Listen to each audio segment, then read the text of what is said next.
Queridos, eu pergunto aos irmãos essa noite, Filipenses capítulo 3, versículo 13 e 14.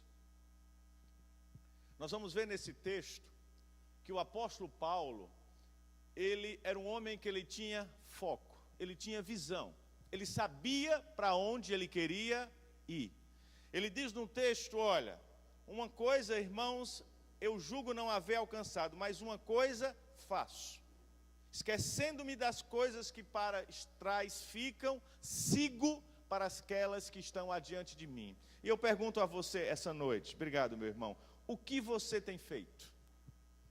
Nós temos vivido esses dias que a sociedade tem se levantado. O povo brasileiro tem ido às ruas clamar pelos seus direitos, clamar por aquilo que eles acreditam.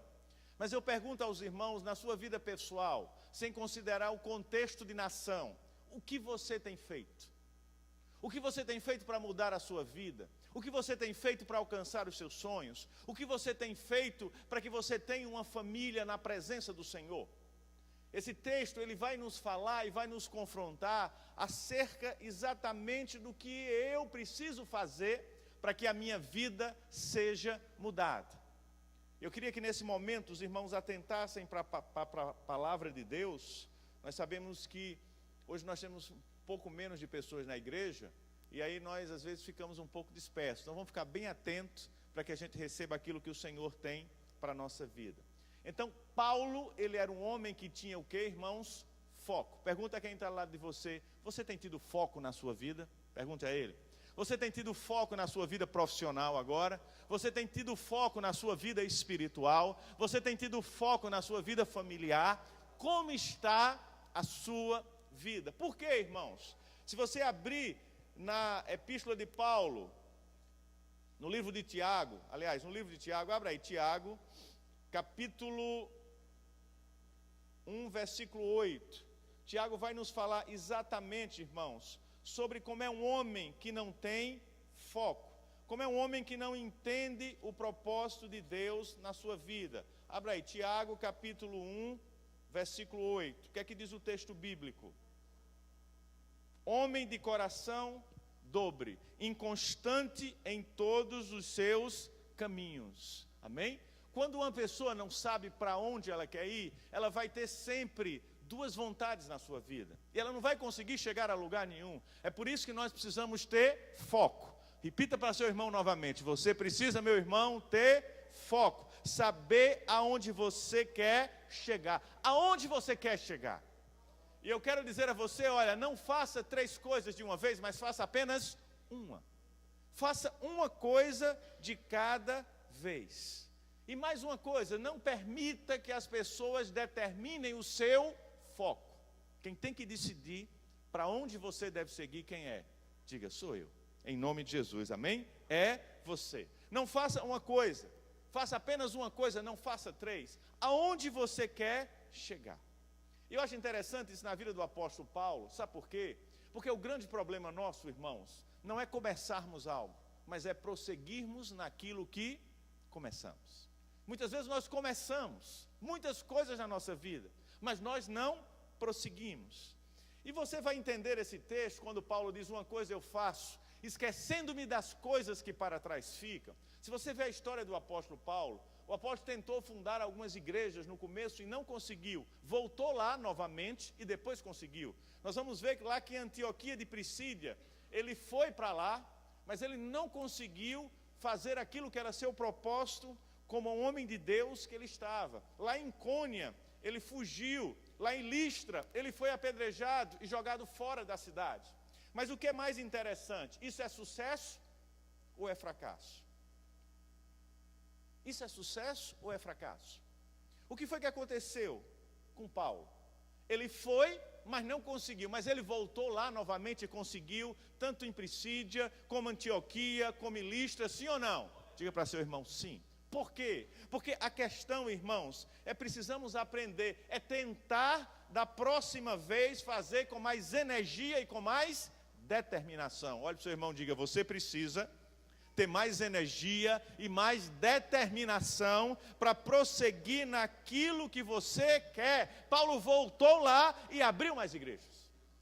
Então não vá nessa ideia de dizer assim: olha, pastor, eu já tentei e não deu certo. Não deu certo dessa vez. Diga para ele, diga para o seu irmão aí: não deu certo dessa vez, meu irmão, mas vai dar em nome de Jesus. Você agora vai estar mais experiente para prosseguir.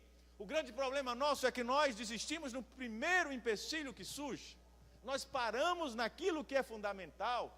Tem alguma barreira, nós já dizemos assim: olha, não é para nós não vamos conseguir, nós não vamos adiante. Não é assim. Diga para o seu irmão novamente: não é assim. Mas há um segredo nisso. Quando nós passamos por um momento que tentamos algo e não conseguimos, precisamos aprender que o teste máximo para nós é como nós vamos sair dessa situação. Paulo entendeu que aquele não era o momento de Deus. Mas ele não saiu dali traumatizado, não saiu dali, vamos dizer assim, com nenhum trauma daquela situação. Ele voltou novamente, posteriormente, e abriu as igrejas ali. Mas o teste máximo de uma situação difícil que nós passamos é como nós vamos sair desta situação. Como nós vamos sair é que vai determinar o nosso sucesso ou o nosso fracasso. E Paulo diz isso: olha, irmãos, convém que para termos vitória, precisamos muitas vezes passar por sofrimento. Para termos sucesso, precisamos muitas vezes passar por situações difíceis, para que Deus trabalhe na minha vida. Eu quero que você olhe de novo para o irmão que está do lado de você e diga assim: se você foi derrotado, irmão, agora, você vai ter vitória mais na frente. Diga a ele: se você foi derrotado agora, você vai ter vitória mais na frente. Agora, o que eu quero lhe dizer essa noite, em nome de Jesus, preste atenção, irmãos, não fique procurando desculpas. Não fique procurando desculpas. Eu achei engraçado hoje que toda vez que eu pego o meu tablet, está descarregado. Toda vez que eu pego, está descarregado. Por quê? Os meninos pegam, usa, não bota para carregar. Quando eu vou usar, está descarregado. Aí eu fui dizer a João, quando você pegar, pode usar, não tem problema. Papai não faz questão. Agora, coloque para carregar, porque eu carrego e quando vou usar, está descarregado. Aí o que foi que ele disse? Não, papai, foi Gabi que pegou. Gabi que estava pegando. E eu sei que Gabi pegou só para ver alguma coisa, mas quem usa mais é ele. Aí eu disse a ele: olha, não arrume desculpas. Escute o conselho do seu pai. Ainda que seja ela, depois eu vou cobrar dela. Mas quando eu ver você usando e colocando para carregar, aí você não vai ter mais de mim uma reclamação. Então, na nossa vida, irmãos, nós criamos essa perspectiva de tudo nós arrumarmos uma desculpa. Eu não vou mais para a igreja por conta disso. Eu não vou mais fazer esse curso por conta daquilo. Olha, mas eu não vou mais falar com minha esposa porque não adianta. Olha, eu não vou mais conversar com meu filho porque não tem mais solução. Isso é desculpa. Diga em nome de Jesus: não arrume desculpas. Faça. O apóstolo Paulo diz: uma coisa eu faço. Ele já esteve naqueles lugares, ele não conseguiu abrir naquela época aquilo que ele desejava, mas ele voltou lá com mais empenho, com mais determinação, e ele fez aquilo que precisava ser feito. Precisamos entender isso, irmãos. Precisamos entender que nós temos que fazer a nossa parte. E mais uma coisa: o que adianta, irmãos, de nós? O que adianta da nossa vida se nós tivermos apenas, vamos dizer, movimentos e não fundamentos da nossa fé baseada naquilo que o Senhor tem para nós? Precisamos entender que precisamos ter nesses fundamentos na nossa vida a fé, a oração, a palavra e as doutrinas básicas de Deus sobre a nossa vida. Por quê? Se nós não pregarmos a verdade, não existe crescimento. O crescimento vem através da pregação da verdade. Você vai dizer assim: olha, pastor, nós temos movimentos na igreja. Temos. Vamos ter agora o seminário de famílias, o congresso de famílias, com o irmão Rodolfo Abrantes, não é? Vamos ter eu, a pastora Gisele, pastor Jorge Noda. Vamos ter uma série de eventos para abençoar a sua vida. Isso são métodos que nós usamos para que o evangelho seja pregado. Mas isso vai mudar a sua história, sim ou não? Não. O que vai mudar a sua história? O que é, irmão? A palavra. Amém?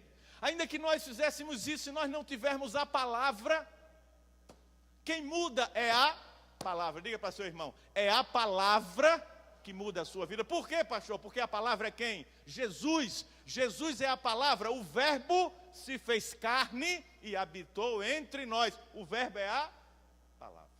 Vocês estão entendendo, irmãos? O que muda a vida de alguém é a palavra. Você pode até chegar a algum lugar usando métodos, sem usar o fundamento da palavra, mas você não vai chegar ao lugar máximo. Você vai ser alguém, vamos dizer, mediano. Você só vai ser alguém pleno quando você tiver o fundamento da palavra. O fundamento é que sinaliza se você está certo ou se você está errado. Não é pelo que você pensa ou pelo que você acha, é pelo que a Escritura diz para você. Ah, mas eu acho que é assim, pastor. Não é achar, irmãos. O que a palavra diz acerca disso. Porque aqui é a nossa regra de fé e prática. Aqui é o nosso fundamento para aquilo que cremos. Então, é isso que você tem que entender na sua vida. O que sinaliza a sua vida, o que sinaliza aquilo que Deus tem para você, o que é? É a palavra. Não adianta você chegar para pastor, isso é certo ou errado? Eu vou dizer, o que é que a palavra diz, irmão, acerca disso? O que é que a palavra lhe ensina acerca disso? Outra coisa, irmãos, o talento. Ainda que eu pregue bonito, ainda que chegue um pregador aqui que fale coisas lindas, se ele não tiver o fundamento, a palavra, ela não vai ser suprida na sua vida. O talento não supre o fundamento. Você está entendendo, queridos? O que supre é a palavra. O que alimenta é a palavra. A gente faz até uma analogia simples. Se você vai num restaurante e você come assim, olha, aquela comida bonita que tem no restaurante, às vezes ela é muito bonita, mas muito pobre de nutrientes. Não é verdade? Ela não vai alimentar você no que você precisa. O que vai alimentar no que você precisa é uma boa comida feita com os nutrientes adequados. Não é a beleza do alimento, mas é o que tem o conteúdo deste alimento. Os irmãos estão entendendo? Então é isso que Deus fala para nós. A igreja tem feito movimentos, como eu digo a vocês, que nós usamos o quê? Métodos. Mas sem o fundamento nesse método, a igreja não vai ser uma igreja forte. A igreja não vai crescer. Se sua vida é feita apenas de situações que você usa métodos, movimentos, campanhas, ou isso e aquilo, e não lê, não mergulha, não busca a palavra, sua vida não vai ser forte. Você não vai ser como o carvalho de justiça. Você sabe por que o carvalho é uma árvore forte? Porque as suas raízes são profundas. Elas entram profundamente na terra. Ele não se abala pelos ventos que se vêm, porque estão enraizados na raiz. E eu pergunto, como está a sua vida, querido? A sua vida está baseada nessa palavra, nessa rocha? Sim ou não? Pergunta a seu irmão, como está a sua vida? Vocês entenderam, irmãos? A sua vida, ela não pode viver de imitação. Ela tem que viver daquilo que a palavra mostra para você. Amém? Daquilo que Deus diz a você. Olha, eu vou fazer assim porque o pastor faz assim. Não, você tem que fazer assim porque o Senhor faz assim. O pastor pode até estar fazendo de acordo com o Senhor, mas a sua visão, o seu exemplo, quem é? Cristo. Não estou dizendo que nós não precisamos ser exemplos, mas eu estou dizendo a você que o nosso maior exemplo, quem é? É Cristo. Eu não abro mão dos fundamentos.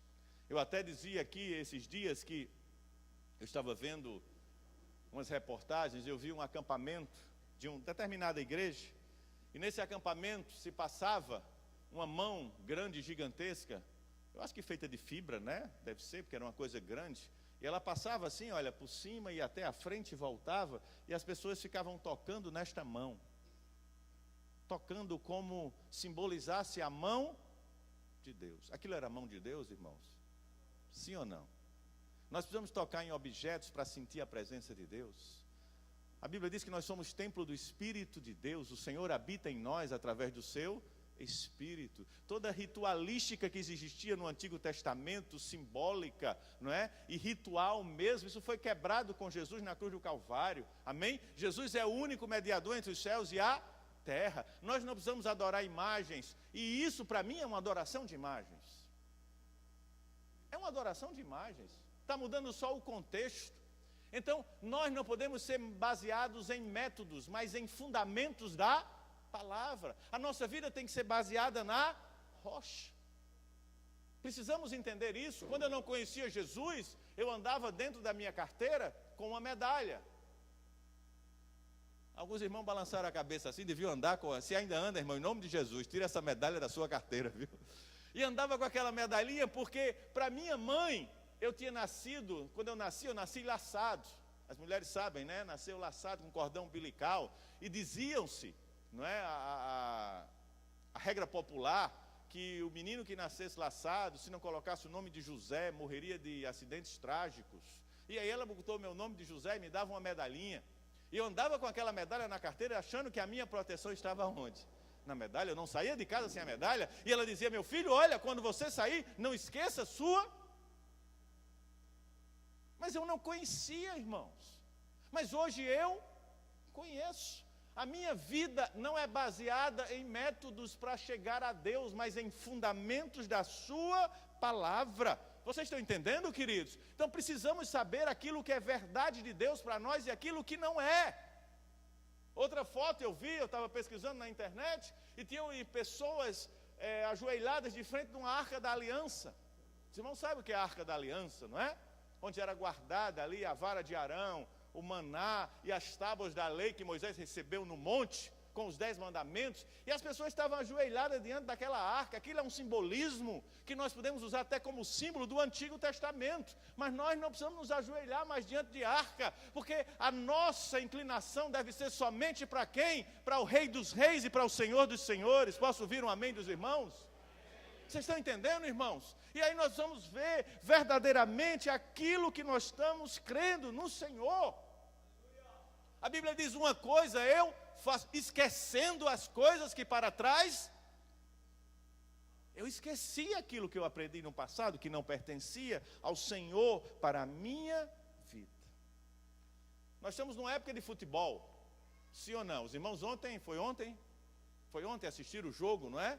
Do Brasil contra a Itália. Por que os jogadores de futebol caem? Porque esquecem o fundamento do futebol.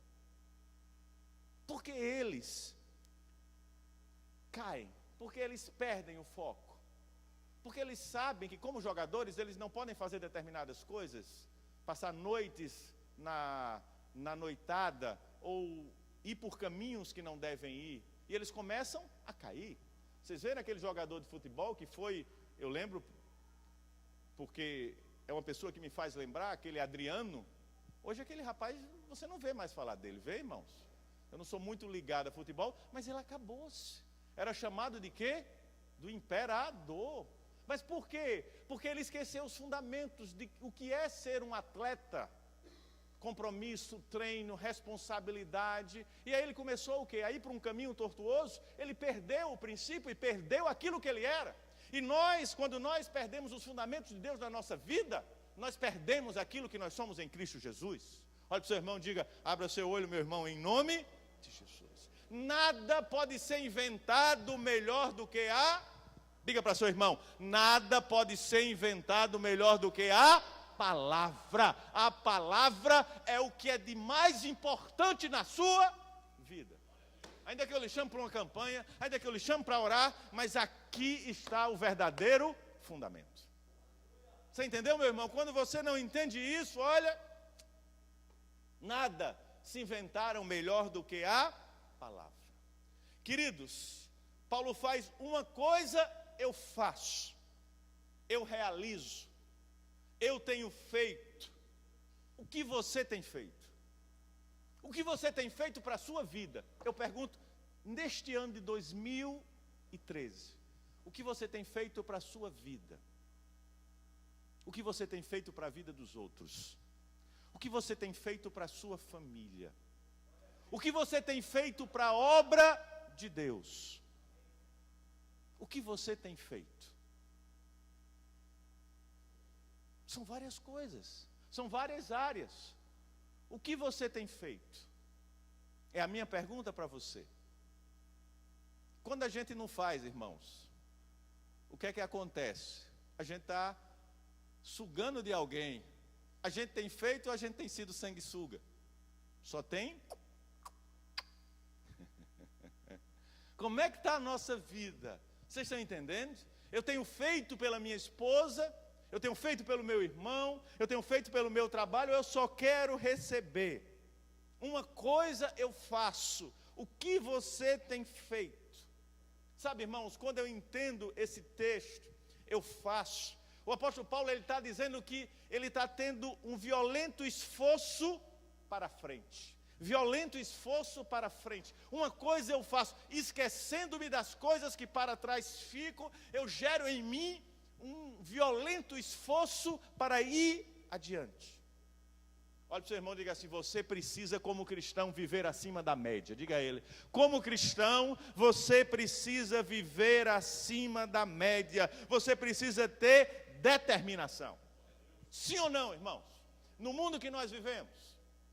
Eu estava lá no protesto, fui com os meninos aqui, eles quiseram, vamos lá.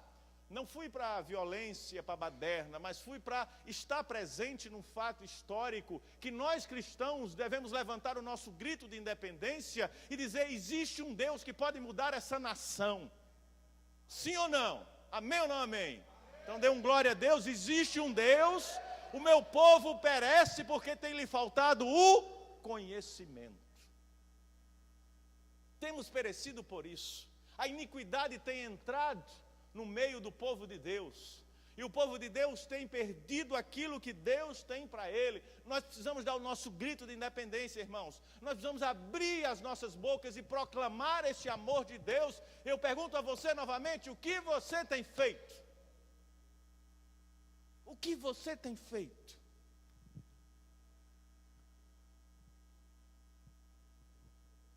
Sabe, irmãos, nós dizemos assim: ninguém me tira da corrida.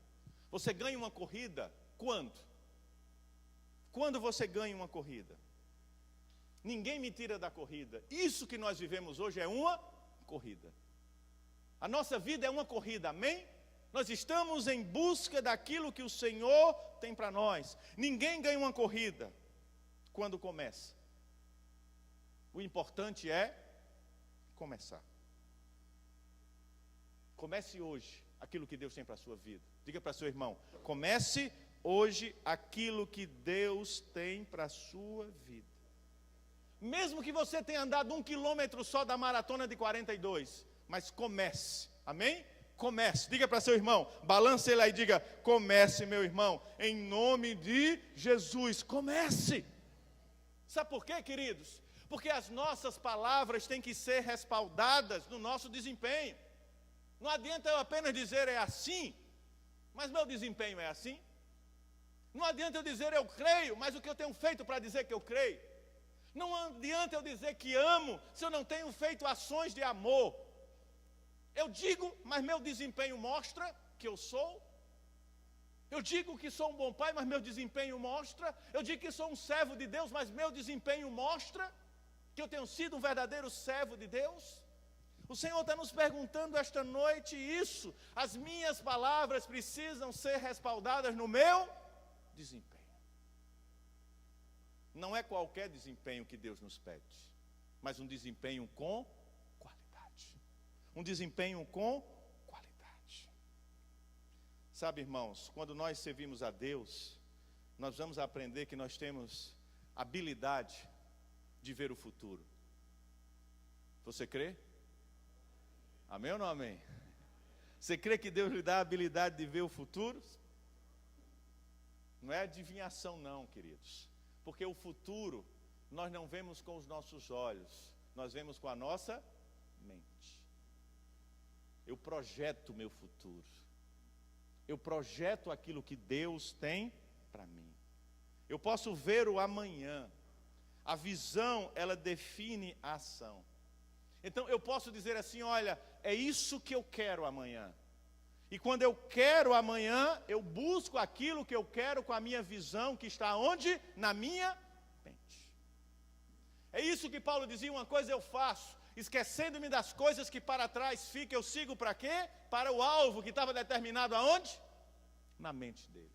Ele sabia para onde ele queria. Ele sabia aquilo que ele defendia. Ele sabia estar numa posição. Ele sabia dizer aquele Deus que ele cria era o Deus verdadeiro. E nós temos, irmãos, que nos mobilizar no sentido de clamarmos ao Senhor pela nação. Dizer, Senhor, olha, Tu és o Senhor que pode todas as coisas. Nós não podemos ficar parados. Ainda que você não vá para uma manifestação, mas você tem orado por este país, você tem orado pela sua vida, você tem pedido ao Senhor que tome uma posição, porque Ele pode fazer. Ore pelo país. Você precisa ter essa habilidade, irmãos, de ver o futuro. E mais uma pergunta eu faço a você essa noite.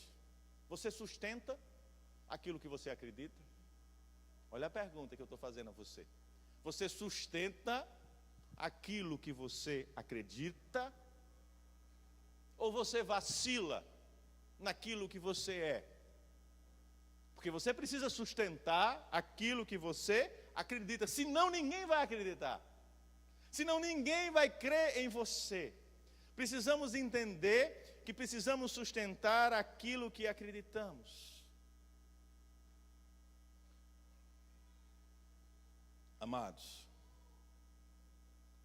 o Salmo 116, ele nos fala algumas verdades, depois você lê ele em casa.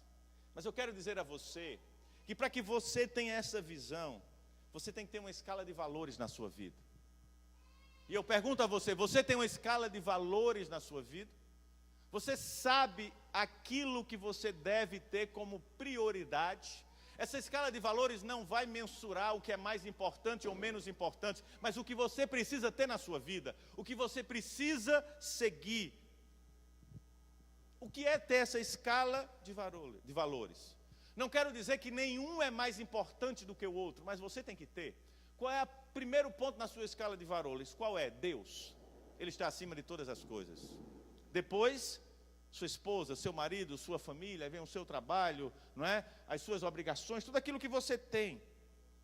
Mas você precisa ter uma escala de valores. Para que você não esqueça o seu foco, para você não esqueça aquilo que você deve fazer, para que você não esqueça o alvo que Deus tem para a sua vida. Ganhar vidas para Jesus é importante, deve estar na nossa escala de valores, sim ou não? Eu disse aos irmãos na quarta-feira, na minha pregação eu falei que a missão ainda não acabou. As palavras de um homem, elas são mais importantes, as últimas palavras do que a primeira. Qual foi as últimas palavras de Jesus? Quem estava aqui quarta-feira? Qual foi as últimas palavras de Jesus? Foi que Jesus disse nas suas últimas palavras: ide e pregai o evangelho a toda criatura. Foram as últimas palavras, entre as últimas palavras do mestre. E se você atentar, as últimas palavras de um homem devem ser mais consideradas do que as primeiras, porque ele está partindo. Então ele deixou algo de valor e disse, ide e pregai. E nós temos ido nessa missão. A missão não acabou. Diga para seu irmão, a missão não acabou, meu irmão. Aonde está o levar essa mensagem para aqueles que não conhecem na sua vida? Em que escala de valores? Ou você nem lembra sobre isso, mas se você não lembra, eu quero que você coloque esta noite e diga assim, eu preciso colocar na minha escala de valores a pregação do Evangelho. Quando eu digo pregação, não é só por palavras, pode ser por uma entrega de um folheto, pode ser por uma mensagem na internet, um livro dado. Tantas formas hoje você tem de levar esse Evangelho de Cristo. Irmãos, quando nós entendemos aquilo que Deus faz na nossa vida, nós temos uma direção. E nós fazemos aquilo que é certo para o Senhor. Eu não abro mão, irmãos, da palavra. Diga para seu irmão, não abra mão da palavra para agradar ninguém. Não abra mão da palavra para agradar ninguém. Não é abrir mão da sua palavra, mas da palavra que está e contextualizada dentro do contexto bíblico. Porque às vezes nós usamos a Bíblia, irmãos, para colocar as nossas verdades dentro de um versículo. Olha, Deus está dizendo isso. Contextualize-se dentro do contexto, para que você não diga aquilo que Deus não está dizendo. Vocês estão compreendendo, queridos? Para que a gente veja a verdade de Deus e não abrir mão daquilo que nós temos como verdade da palavra. Sabe, irmãos? Eu entendo, sabe, irmãos, que nós precisamos buscar de Deus e buscar diante daquilo que o Senhor tem para nós, conselhos. Sabe, você na sua casa, na sua família, você precisa ser um mercador de esperança. Napoleão Bonaparte dizia que era um mercador de esperança. Sabe, servos de Deus, eles levam, diga para o seu irmão, esperança. Nós devemos levar esperança, porque a Bíblia é uma fábrica de esperança. Nós estamos esperando a volta do Senhor, nós estamos esperando morar na cidade santa celestial, nós estamos esperando estar naquela abundância, sem doença, sem dor, na cidade santa, nós estamos esperando o nosso galardão, amém? A nossa regalia, o fruto, aquilo que o Senhor tem para nós ou não, estamos esperando, igreja, amém? Estamos esperando. Se estamos esperando, você é um pregador de esperança. Você compreendeu, irmão? Então, em nome de Jesus, tire esse negócio de só falar de desastre. É só desastre, desastre, desastre. Desastre não, nós somos uns pregadores de esperança. Quem está em crise é o inferno, irmãos. Diga para seu irmão, irmão, quem está em crise é o inferno. Aprenda isso. Crente passa por batalha, mas não perde a guerra. Amém? Pode até passar por batalha, mas a guerra nós vamos vencer em nome de Jesus.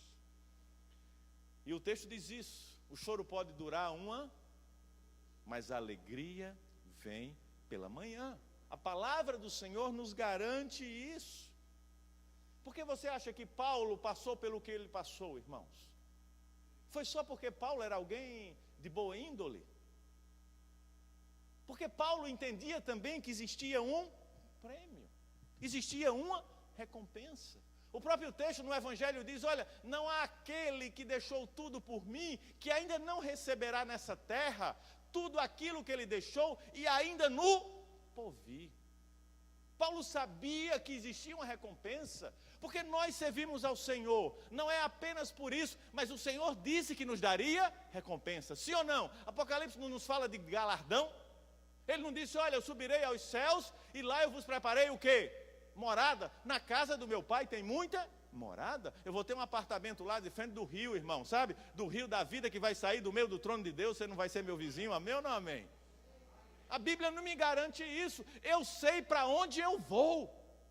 Quando o Senhor me levar, eu tenho a minha morada garantida. Eu só não sei ainda o número da casa, mas que a minha casa está lá, a minha vai estar. Se a sua não está, meu irmão, aí procure arrumar logo, comprar essa escritura espiritual, amém? E ela é comprada sem custo nenhum, apenas pela morte do Cordeiro na cruz do Calvário, ele já lhe deu esse direito.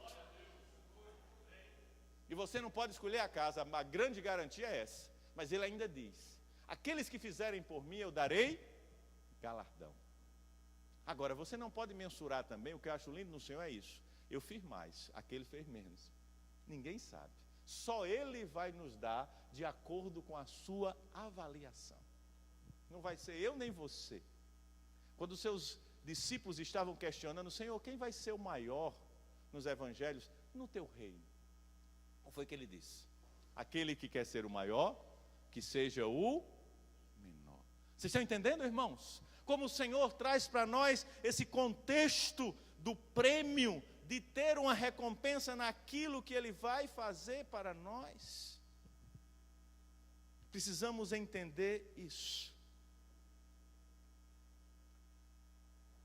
Salomão pediu sabedoria, Deus deu a Salomão riqueza. Sim ou não? O dinheiro não é o diabo, irmãos. O diabo é o amor ao...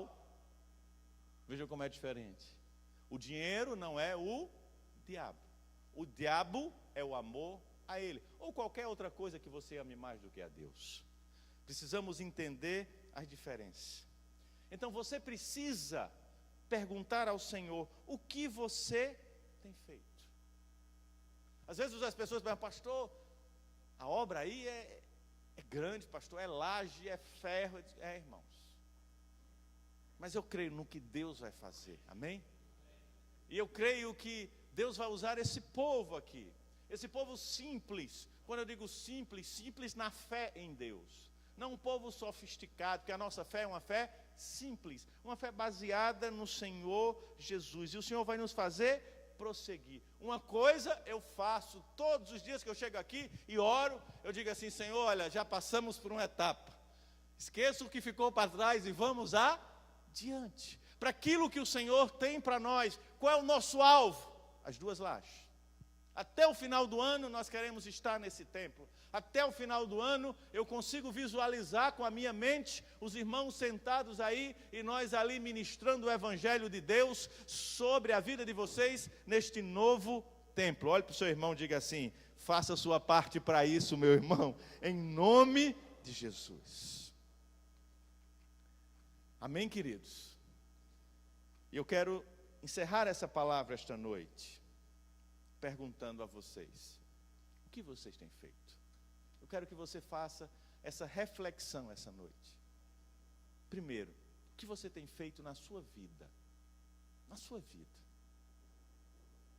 Que você tem pensado e tem dito assim: meu Deus, eu queria fazer tanto isso. Eu queria fazer tanto isso. Mas eu não consegui. Se o Senhor me der isso, eu vou fazer. Deixa eu dizer uma coisa a você, antes de você fechar os seus olhos. O que o Senhor precisava lhe dar, Ele já lhe deu, está aqui, olha. Não vai vir mais nada do céu, irmãos. A palavra que precisava vir, que atinge e supre todas as suas necessidades é essa. Deus não vai acrescentar mais nada. Se você chegar lá e dizer assim: mas Senhor, olha, para eu fazer isso, eu estava esperando tu me dar aquilo. Ele vai dizer: meu filho, eu já lhe dei. Primeiro eu lhe dei inteligência, entendimento, discernimento, habilidade e sabedoria. Você tem na sua mente, segundo o professor que nos deu aula aqui de memorização, 30 bilhões de neurônios, não foi isso? Eu não recordo agora, mas acho que foi 30 bilhões de neurônios. São quase 500 computadores na sua cabeça. Fora o talento, a habilidade, discernimento. E acima de tudo, na sua própria vida, dentro de você, habita o próprio Deus através do seu Espírito. O Senhor subiu aos céus e disse: mas não se preocupem, vocês não estarão sós. Eu enviarei o Consolador, que estará convosco todos os dias até a consumação dos séculos. Ele vos fará lembrar todas as coisas e vos convencerá da justiça, do juízo e do pecado. De todas essas características que Deus nos formou. E disse: olha, vocês não serão cauda, mas serão cabeça. Vocês dominarão e não serão dominados. Eu estarei convosco. Tudo Ele já nos deu, irmão. Basta nós usarmos. Mas Ele nos pede uma coisa. Quando Ele diz lá em Filipenses: eu prossigo para o alvo. O prosseguir, o continuar, o perseverar, faz parte de quem? Olhe para o seu irmão e diga: de você, meu irmão. Não é de Deus, é de você. E quero dizer, encerrando essa palavra, o que eu tenho visto muito no povo de Deus é exatamente a falta dessa perseverança. É a desistência na primeira muralha. E isso é exemplificado através da própria palavra de Deus. Os irmãos de Davi, guerreiros, homens bonitos e fortes, que quando o profeta foi ter a casa do seu pai, o profeta Samuel, e olhou aqueles filhos de Jessé, e olhou para eles e disse, olhou para Eliabe e olhou e disse assim, mas esse é o escolhido, porque era um homem belo, forte, guerreiro. E o que foi o que o Senhor disse? Tu estás atentando para o que vês, Samuel. Eu olho o... Quando estava a batalha contra os filisteus e o gigante chamado Golias, quando ele foi levar a encomenda que o seu pai mandou, os queijos e os bolinhos, para alimentar o chefe dos guardas e os seus irmãos, o que foi que seu irmão disse a ele?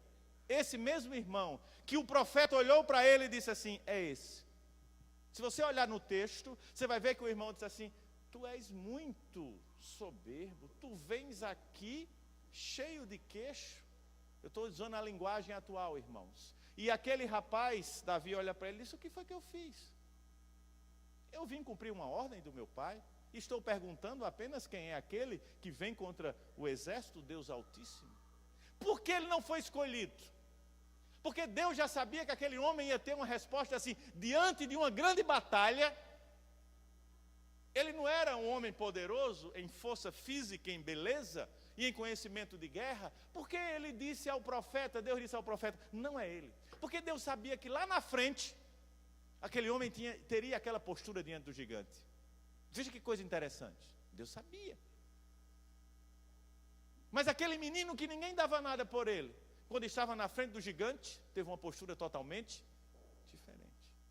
Vocês estão compreendendo, queridos? Aquilo que eu quero dizer a vocês? Deus conhece o nosso coração. É por isso que essa noite, antes de nós encerrarmos em oração, você precisa perguntar ao Senhor, Senhor, o que é que tu queres que eu faça? Para que eu possa mudar a minha vida, para que eu possa, Senhor, ser transformado, para que eu possa continuar e terminar aquilo que eu começo, para que eu não seja alguém que fica só pelo meio do caminho, porque o meio do caminho, irmãos, nós não vamos conseguir aquilo que Deus tem para nós, mas nós precisamos perseverar.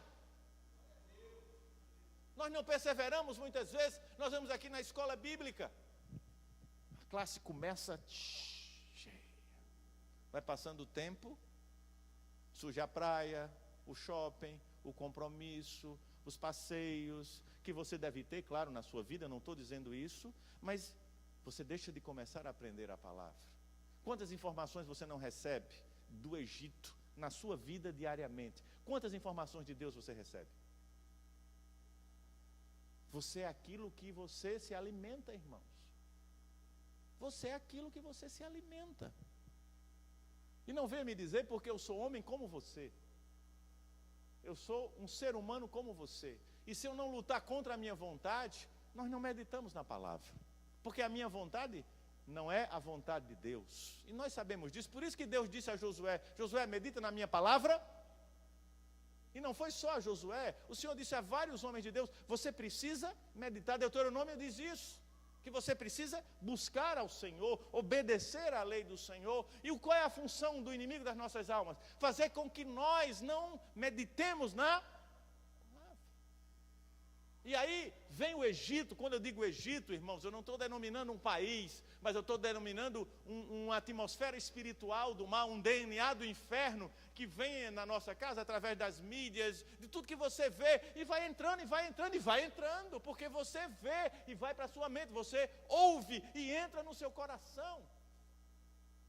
Por isso que Filipenses 4:8 diz o quê? Tudo que é bom, agradável, de bom louvor, perfeito, isso ocupe o vosso pensamento.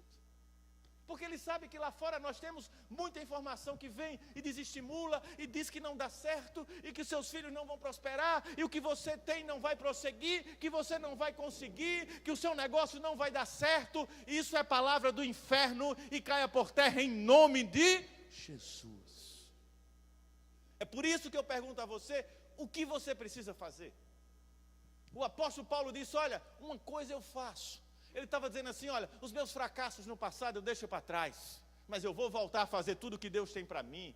Olha, eu deixo para trás todo o tempo que eu vivi no Império Romano, e o que eu aprendi aos pés de Gamaliel, todo o farisaísmo que eu aprendi, toda a doutrina contrária que eu aprendi, uma coisa eu faço, eu esqueço. Mas sigo para o alvo, para a soberana vocação em Cristo Jesus. Qual é o seu alvo? Qual é o seu alvo? Isso é na nossa vida pessoal. E quantas vezes no reino de Deus nós fazemos voto ao Senhor de ajudar na obra, de ajudar na construção, nós começamos, sabe aquele trem que começa, sabe, bem no trilho, daqui a pouco nós já esquecemos. Daqui a pouco nós esquecemos, irmãos. E isso Satanás usa, porque quando eu faço um voto a Deus, eu não faço a homens, eu faço a quem? A Deus. E depois eu me pergunto, mas por que a minha vida não está indo segundo os propósitos que eu quero? Porque você não está obedecendo, não é uma lei natural. Porque a lei natural, irmãos, ela tem suas consequências. Da mesma forma e acima de tudo a lei espiritual. Aquilo que o homem planta, o homem o quê? Todo mundo sabe disso. É a semeadura, dá e dá-se-vos-á. Quando você dá, você recebe.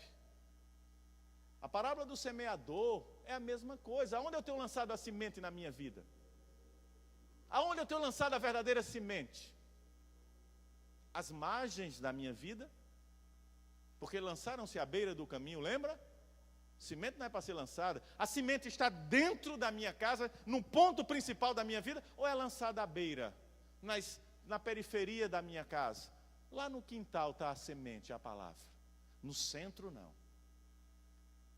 Ou as coisas desse mundo têm levado a palavra da minha vida, têm tomado mais tempo do que a própria palavra. Ou as perseguições, porque você acha que nós não vamos ser perseguidos, nós vamos contra este mundo, irmãos.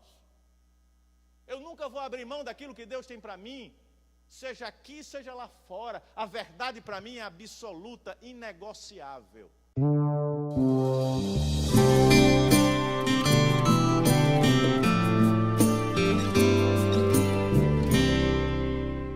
Surgem na vida, que as lutas, as provas, as doenças, as enfermidades. E nós esquecemos a Jesus porque estamos doentes. E Jesus disse que nós não poderíamos ficar doentes. Claro que não, ele disse, no mundo tereis aflições. E porque eu estou doente agora, Jesus esqueceu de mim? De forma nenhuma, eu sirvo a Jesus com saúde ou doente. A minha vida deve estar nas mãos daquele que é o meu Criador. O que você tem feito para o reino de Deus nessa terra? Essa é a pergunta. Ou você tem sido apenas esse sanguessuga, só querendo do Senhor? Eu já disse a você, métodos não é fundamentos. Existem igrejas que estão cheias de métodos e cheias de pessoas, mas cheias de pessoas e as pessoas vazias de Deus. Existem igrejas que estão cheias de pessoas cheias de Deus. Número não é para Deus algo que é importante, mas é qualidade. Vocês estão compreendendo? Vocês estão entendendo como é servir a Deus? E a minha pergunta é, o que você tem feito? Como está a sua vida espiritual? Como está a sua vida diante do Senhor? Se o Senhor lhe levasse hoje, o que é que você diria a Ele? Senhor, eu tenho feito isso. Ele olhasse para você e chamasse você na glória e dissesse, me mostra as tuas obras. Lembra as igrejas do Apocalipse? Nós vamos estar pregando nesses dias sobre isso. O que você tem feito? Você olharia para o Senhor e mostraria o quê? O Senhor ia olhar, viu, irmãos? Ia dizer assim, olha o pastor Luciano. O pastor Luciano lá ora, chora diante do Senhor, pedindo ajuda para a igreja. E o que você tem feito? Eu não estou dizendo que você não tem, eu estou fazendo uma pergunta a você. Se você tem feito, glória a Deus. Eu me pergunto sempre isso. Eu servi ao mundo alguns anos da minha vida. E ao mundo eu fazia o que eu queria e não media esforços. Eu não sei se você era assim. Não media esforços. Quando eu queria me agradar no mundo, o que fosse preciso fazer, irmão. O que era para gastar, eu gastava. Eu dizia, o dinheiro não é meu, eu faço o que eu quero. E muitas vezes quando eu chego para o Senhor, eu não posso fazer isso. Deus tem essa consciência no meu coração. Quando eu chego para o Senhor, eu digo assim, Senhor, Tu me destes tudo que eu te pedi. Mas eu não vou deixar de pedir a Ele, não. Não vou dizer assim, tá bom, não. Eu não sou desse dizer, tá bom, não, irmão. Senhor, o que Tu tem para mim, eu quero. O que Tu tens para mim, eu quero. Mas eu sou muito grato quando eu olho os meus filhos servindo ao Senhor, se projetando para casar com pessoas que servem ao Senhor. Gabi tomando conta das crianças, Lucianinho, eu estava aqui de manhã na igreja, ele ministrando a palavra do Senhor. João Lucas, eu estava em casa hoje de tarde, né, ainda a gente cansado do embalo de ontem, de hoje de manhã na igreja, e ele louvando, lá no quarto dele, eu só escutando os louvores aqui, eu dizendo, Senhor, eu louvo o teu nome. Existe presente maior do que esse? Então, irmãos, o que eu tenho feito? O apóstolo Paulo diz, uma coisa eu faço. O que você tem feito? É o cerne da pregação essa noite. O que você tem feito? Como você tem se posicionado em todas as áreas da sua vida? O que você tem feito para a sua família? Acabe essa história de dar desculpa. Não é porque. Eu não vou pegar maneiro nos homens agora não. Cadê os homens aqui? Diga glória a Jesus. Só os homens. Glória a Deus. Quem é o sacerdote da casa, diz a Bíblia? Só tem 2 aqui, é que é sacerdote, irmãos? Quem vai ser o sacerdote? Amém, Dedé? A responsabilidade da condução espiritual da sua casa é de quem?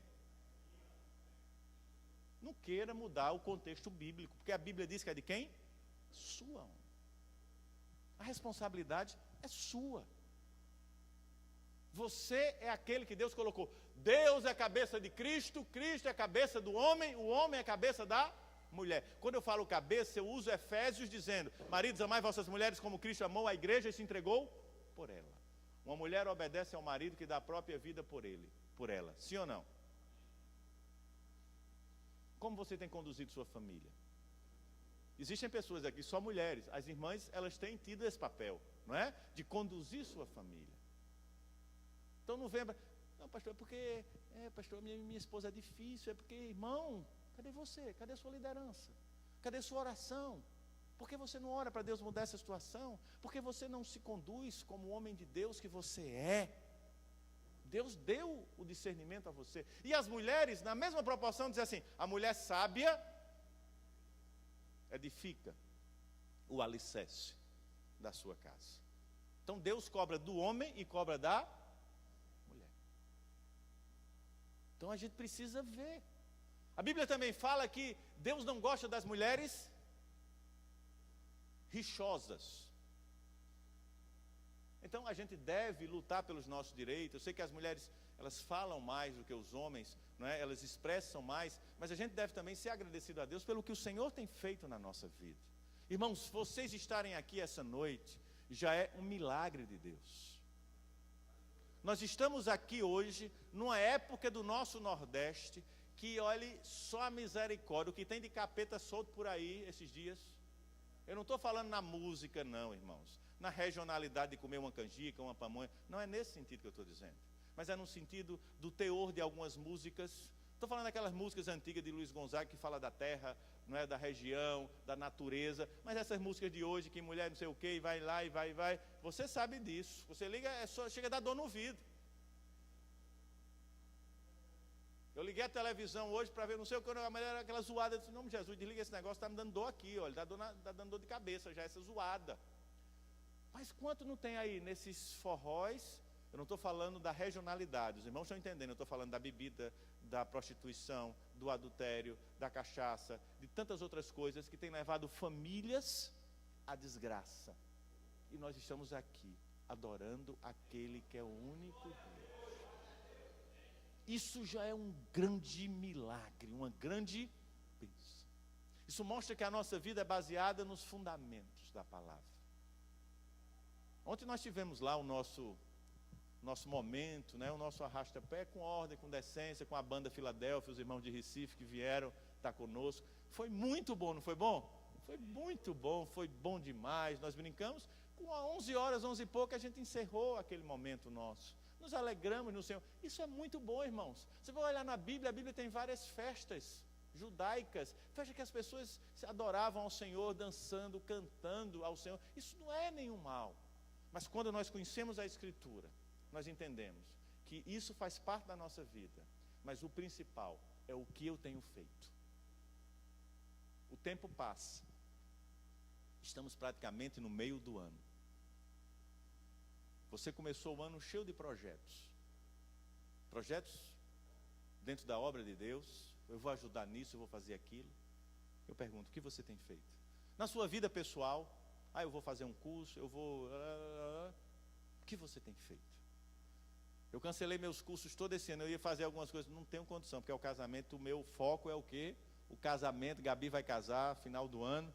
Então, o foco, fique de pé, Gabi, aí para os irmãos que não conhecem você, por favor. Fica aí, pronto. Essa é minha filha, viu, irmãos? Amém? Com seu noivo, vai casar agora em dezembro, dia 14. Então, o casamento hoje é casamento. Então, meu foco todinho está onde? Nesse casamento. Sabe, irmãos? Neste casamento. Então, são coisas que a gente começa a buscar. Por quê? Olha, uma coisa simples que eu vou... O que eu faço? Eu estava orando com a pastora, dizendo assim, meu Deus, eu sei que tem grupos na igreja que louvam ao Senhor em casamento, mas eu queria algo que pudesse louvar ao Senhor, mas de uma forma, vamos dizer assim, com estrutura montada, porque você vai contratar alguma banda de fora, existe uma estrutura fantástica, não é? Do mundo, não tem?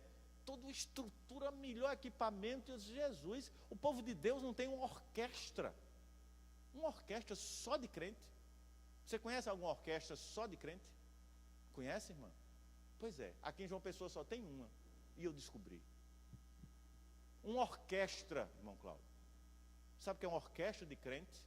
Que canta em todos os ritmos, com alegria, que é uma bênção de Deus, mas no contrato ele assim, quando ele diz, nós só cantamos músicas cristãs. Olha que bênção. Não é uma bênção de Deus? E isso é algo que é escasso para o povo de Deus, é a única que tem. Como é o nome da orquestra que eu esqueci? Som da Vitória. Depois você entra no site, Som da Vitória. É uma orquestra com sax, com violino, com aquele negócio, tudo que você imaginar, de uma orquestra. Não sei quantas vozes, só de crente. Que maravilha. Nos ritmos, os irmãos tudo dançando, ó. Lá, sabe? Aqueles ritmos bem animados, adorando ao Senhor. Então, a gente começa a mexer e investigar para ir atrás daquilo que é nosso. É isso que eu digo a você. Não vou contratar fulano porque... Não, eu quero alguém. Eu não queria contratar alguém que cantasse uma música evangélica sem saber o que é servir a Deus. Há uma diferença muito grande, não há? Então, se eu quero alguém crente, que cante música de crente. Tem uns irmãos da igreja, mas eu queria uma orquestra. Pastor, não é porque eu só tenho uma filha, irmão, e só vai casar uma vez em nome de Jesus, eu creio. Não é? Então, só quem sabe isso é quem tem filha e quem... Eu só tenho uma filha, eu não tenho duas. E eu quero fazer o melhor para ela e quero me alegrar no Senhor nesse momento, que vai ser único na minha vida, né, irmão Antônio? Você só tem Bia também, só vai ser, não vai ter outro. E eu creio que vai ser para a vida toda. É o que eu creio e prego. Aí eu pergunto a você, o que você tem feito? O que você tem feito?